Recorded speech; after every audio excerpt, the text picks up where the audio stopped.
ಮತ್ತೊಂದು ಕಡೆಯಲ್ಲಿ ಶಿವರಾಜ್ ಕುಮಾರ್ ಅವರ ನಿವಾಸದಿಂದ ಅವರ ಪತ್ನಿ ಗೀತಾ ಶಿವರಾಜ್ ಕುಮಾರ್ ಅವರನ್ನ ಕಾರ್ನಲ್ಲಿ ಕರ್ಕೊಂಡು ಹೋಗಿದ್ದಾರೆ ಐಟಿ ಅಧಿಕಾರಿಗಳು. ಅಲ್ಲಿ ಮುಖ್ಯವಾಗಿ ಏನು ಬ್ಯಾಂಕ್ ಲಾಕರ್ಗಳಿಗೆ ಸಂಬಂಧಪಟ್ಟಂತಹ ಪರಿಶೀಲನೆಯ ಕಾರ್ಯಕ್ಕೆ ಸಾಮಾನ್ಯವಾಗಿ ಮನೆಯಿಂದ ಹೊರಗಡೆ ಕರ್ಕೊಂಡು ಹೋಗ್ತಾರೆ ಅಂತ ಹೇಳಿದ್ರೆ, ಯಾಕಂದರೆ ಇಮಿಡಿಯೇಟ್ಲಿ ಕಚೇರಿಗೆ ಕರ್ಕೊಂಡು ಹೋಗಿ ವಿಚಾರಣೆ ನಡೆಸುವಂಥದ್ದು ಐಟಿ ದಾಳಿಯ ಸಂದರ್ಭದಲ್ಲಿ ನಡೆಯೋದಿಲ್ಲ. ಐಟಿ ದಾಳಿಯ ಸಂದರ್ಭದಲ್ಲಿ ಸಾಮಾನ್ಯವಾಗಿ ಅವರ ಮನೆಯಲ್ಲಿರ್ತಕ್ಕಂಥ ಅಂಶಗಳು, ಆ ಮನೆಗೆ ಸಂಬಂಧಪಟ್ಟಂತಹ ದಾಖಲೆಗಳನ್ನ ಕಲೆ ಹಾಕ್ತಾರೆ. ಹೊರತಾಗಿ ಅವರ ಕಚೇರಿಗಳಲ್ಲಿರ್ತಕ್ಕಂತಹ ದಾಖಲೆಗಳಿಗೆ ಸಂಬಂಧಪಟ್ಟಂತಹ ಮಾಹಿತಿಯನ್ನು ಕಲೆ ಹಾಕ್ತಾರೆ. ಅವರ ಹೂಡಿಕೆಗೆ ಸಂಬಂಧಪಟ್ಟಂತಹ ದಾಖಲೆಗಳನ್ನು ಮತ್ತು ವಿವರಗಳನ್ನು ಕಲೆ ಹಾಕ್ತಾರೆ. ಇದರ ಹೊರತಾಗಿ ಅವರನ್ನ ಮನೆಯಿಂದ ಹೊರಗಡೆ ಕರ್ಕೊಂಡು ಹೋಗುವಂಥದ್ದು ಸಾಮಾನ್ಯವಾಗಿ ಬ್ಯಾಂಕ್ ಲಾಕರ್ಗಳಲ್ಲಿ. ಯಾಕಂದರೆ ಹೆಚ್ಚಿನವರು ತಮ್ಮ ಆಸ್ತಿ ಪಾಸ್ತಿಗೆ ಸಂಬಂಧಪಟ್ಟಂಥ ಈಗ ದಾಖಲೆ ಪತ್ರಗಳನ್ನಿರ್ಬೋದು, ಚಿನ್ನಾಭರಣ ಇದ್ದಾಗ ಚಿನ್ನಾಭರಣ ಇರ್ಬೋದು, ಇವೆಲ್ಲವನ್ನು ಕೂಡ ಲಾಕರ್ಗಳಲ್ಲಿ, ಅಂದರೆ ಲಾಕರಲ್ಲಿ ಇಟ್ಟರೆ ಸೇಫ್ ಆಗಿರುತ್ತೆ ಅನ್ನೋ ಕಾರಣಕ್ಕೆ ಲಾಕರ್ಗಳಲ್ಲಿ ಬಚ್ಚಿಟ್ಟಿರುತ್ತೆ. ಮತ್ತು ಲಾಕರಲ್ಲಿ ಇಟ್ಟರೆ ಯಾರಿಗೂ ಕೂಡ ಏನು ಎತ್ತ ಅನ್ನೋದ್ರ ಬಗ್ಗೆ ಗೊತ್ತಿರೋದಿಲ್ಲ. ಹೀಗಾಗಿ ಲಾಕರ್ಗಳಲ್ಲಿ ಎಷ್ಟರ ಪ್ರಮಾಣದಲ್ಲಿ ಅವರೇನಾದರೂ ದಾಖಲೆಗಳನ್ನು ಇಟ್ಟಿದ್ರೆ ಅವ್ರಿಗಿರುವಂತಹ ಸೀಕ್ರೆಟ್ ಲಾಕರ್ಗಳನ್ನು ಕೂಡ ಓಪನ್ ಮಾಡಿಸುವಂತಹ ಕೆಲಸವನ್ನು ಅಧಿಕಾರಿಗಳು ಮಾಡ್ತಾರೆ. ಬ್ಯಾಂಕ್ಗಳಲ್ಲಿ ಹೊಂದಿರತಕ್ಕಂಥ ಲಾಕರ್ಗಳನ್ನು ಅವರು ಓಪನ್ ಮಾಡಿಸುವಂಥದ್ದನ್ನು ಮಾಡ್ತಾರೆ. ಅದೇ ಕಾರಣಕ್ಕಾಗಿ ಬಹುತೇಕ ಇವತ್ತೀಗ ಗೀತಾ ಶಿವರಾಜ್ ಕುಮಾರ್ ಅವರನ್ನು ಕೂಡ ಕರ್ಕೊಂಡು ಹೋಗಿದ್ದಾರೆ ಐಟಿ ಅಧಿಕಾರಿಗಳು ಅನ್ನೋದು. ಅಂದರೆ ಐಟಿ ದಾಳಿಯ ಸಂದರ್ಭದಲ್ಲಿ ಯಾವುದೇ ಬಂಧನಗಳಾಗೋದಿಲ್ಲ. ಐಟಿ ದಾಳಿಯ ಸಂದರ್ಭದಲ್ಲಿ ಅವ್ರನ್ನ ಬಂಧಿಸಿ ಕರೆದೊಯ್ಯುವಂಥದ್ದು ಇವೆಲ್ಲವೂ ಕೂಡ ನಡೆಯುವುದಿಲ್ಲ. ಬದಲಿಗೆ ಅಲ್ಲಿ ನಡೆಯುವಂಥದ್ದು ಏನಿದ್ರು ಕೂಡ ವಿಚಾರಣೆಗಳಷ್ಟೇ, ಒಂದಷ್ಟು ಮಾಹಿತಿಯನ್ನು ಸಂಗ್ರಹಿಸುವಂಥದ್ದು. ವಿಚಾರಣೆ ಅನ್ನೋದಕ್ಕಿಂತ ಕೂಡ ಹೆಚ್ಚಾಗಿ ಮಾಹಿತಿ ಸಂಗ್ರಹ ಮಾಡ್ತಕ್ಕಂಥ ಕೆಲಸವನ್ನು ಐಟಿ ಅಧಿಕಾರಿಗಳು ಮಾಡ್ತಾರೆ, ಆದಾಯ ತೆರಿಗೆ ಅಧಿಕಾರಿಗಳು ಮಾಡ್ತಾರೆ. ಇದೇ ಪ್ರಕಾರವಾಗಿ ಇವತ್ತು ಇಲ್ಲೂ ಕೂಡ ಇನ್ನೂ ಮುಂದುವರೆದಿರ್ತಕ್ಕಂಥದ್ದು ಆದಾಯ ತೆರಿಗೆಗೆ ಸಂಬಂಧಪಟ್ಟಂತಹ ವಿವರಗಳನ್ನು ಕಲೆ ಹಾಕುವಂಥದ್ದು, ಈ ಕೆಲಸವನ್ನು ಈಗ ಅಧಿಕಾರಿಗಳು ಮಾಡ್ತಾ ಇದ್ದಾರೆ.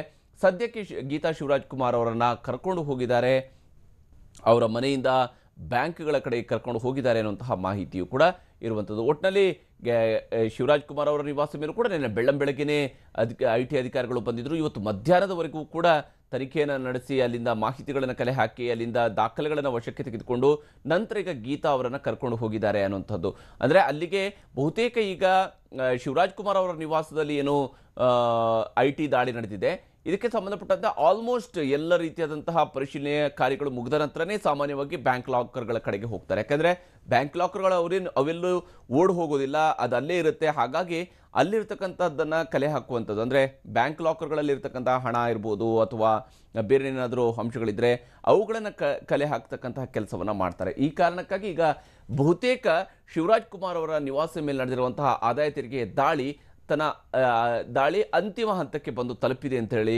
ನಾವು ಪರಿಗಣಿಸಬಹುದು.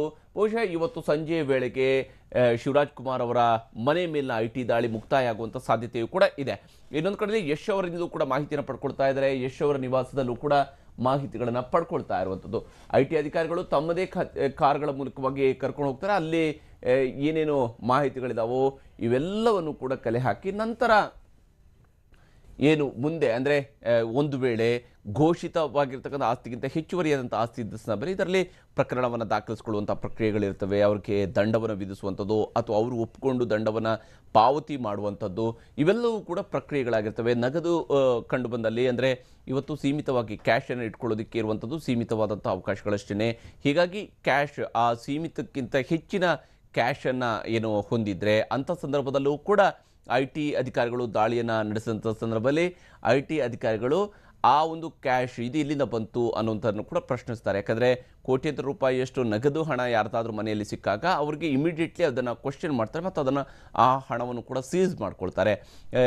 ಆಮೇಲೆ ಅವರಿಗೆ ಪೆನಾಲ್ಟಿ ಕಟ್ಟೋದಕ್ಕೆ ಕೂಡ ಅವಕಾಶಗಳಿರ್ತವೆ. ಪೆನಾಲ್ಟಿ ಕಟ್ಟಿ ಅದನ್ನು ಬಿಡಿಸ್ಕೊಳ್ಳೋದಕ್ಕೆ ಇರುವಂತಹ ಅವಕಾಶಗಳು ಕೂಡ ಇದ್ದೇ ಇರುತ್ತೆ. ಒಟ್ಟಿನಲ್ಲಿ ಇವತ್ತು ಕೂಡ ಮುಂದುವರೆದಿರ್ತಕ್ಕಂಥ ಈ ಒಂದು ಐಟಿ ದಾಳಿ ಏನಿದೆ, ಈ ಪ್ರಕ್ರಿಯೆ ಇನ್ನೂ ಕೂಡ ಜಾರಿಯಲ್ಲಿದೆ.